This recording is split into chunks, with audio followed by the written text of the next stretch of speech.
Monkey.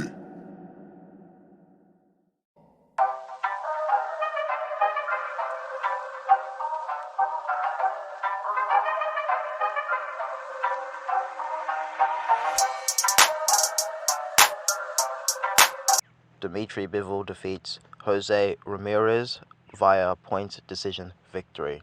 Now, I thought Bivol won the fight comfortably, but the main observation I took from this fight is that Ramirez looked like a giant in the ring compared to Dimitri Bivol.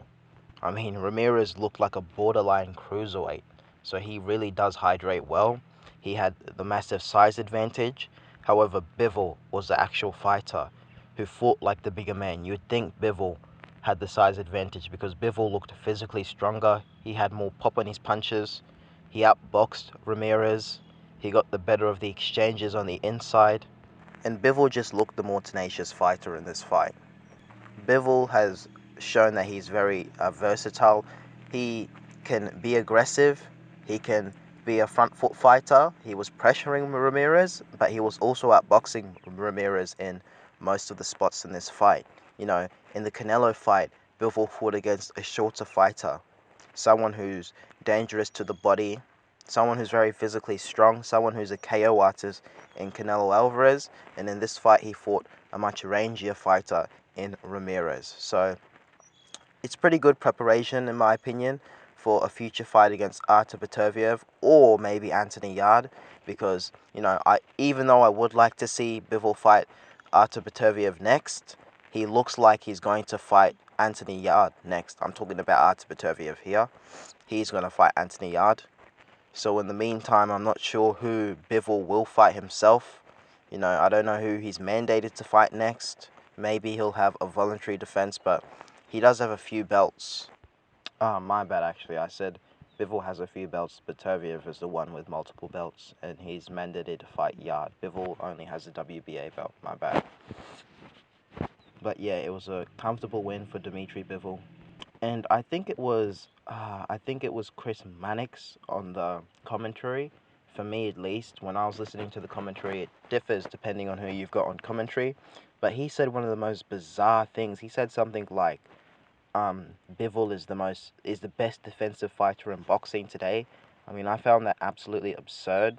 I mean, Bivol is a light heavyweight, and these guys are bigger, and they have just a general bigger frame, so it's harder to avoid punches. They're not as quick as the lighter divisions, like the lightweights, the welterweights.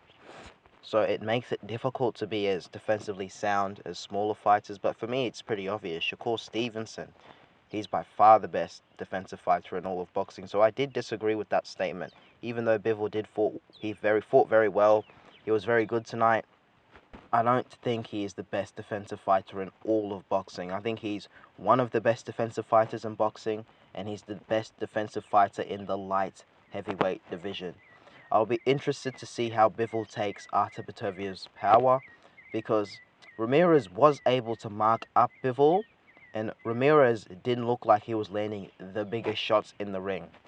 But in fairness to Bivol, he didn't really look stunned or hurt in this fight, in comparison to Jose Ramirez, who looked hurt in multiple different rounds. The first round, he got stunned. The second round, he got stunned. And he got stunned towards the mid and later rounds in the fight. So Bivol was able to stun Ramirez a couple of times in this fight. I guess the real question is, can he do that against Artur Berterbiev or potentially Anthony Yarde? It really depends. I'm slightly favoring Artur Berterbiev in the fight between him and Yarde, but we'll have to wait and see. So the winner of that fight will fight Bivol next. And I know a lot of people will say, well, why is Bivol waiting on that fight? Well, from my understanding, Berterbiev and Yarde are going to fight like very early next year. Like, I'm talking January, February next year. So Bivol won't actually be out of the ring for the longest amount of time. And to me, Bivol in this fight actually displayed quite a good chin. And in my opinion, this is like an Eastern European thing. Eastern European fighters tend to have really good chins. They just tend to be really tough people, Eastern Europeans. If you look at someone like Berterbiev, he looks like a tough guy. Usyk's a tough guy. I don't know necessarily if Loma's a super tough guy, but Bivol is a tough guy.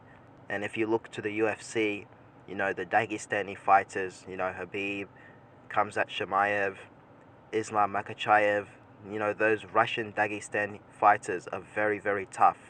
So I've noticed that a lot of Eastern European guys tend to be very tough, and they tend to have very good punch resistance. It might be some genetic thing, who knows. But yeah, it was a good performance from Bivol. It will be interesting to see how he does against Yarde or Berterbiev. It's really hard to know how well he'll do against those two because they're completely different fighters from Ramirez. Ramirez is probably used to using his size and power housing through his opponents. I believe he had like 30 knockouts in 44 fights. If I'm mistaken, correct me in the comment section below, but he's knocked a lot of people out, but he wasn't really able to hurt Bivol in this fight. So yeah guys, those were just my quick thoughts on the Dmitry Bivol and Jose Ramirez fight. Let me know what you guys thought of the fight in the comment section down below. Don't forget to like, subscribe, comment. Who do you guys think will win if Bivol were to fight Yarde, and who do you think would win if Bivol were to fight Berterbiev, and who do you think will win if Yarde fights Berterbiev? Alright guys, peace.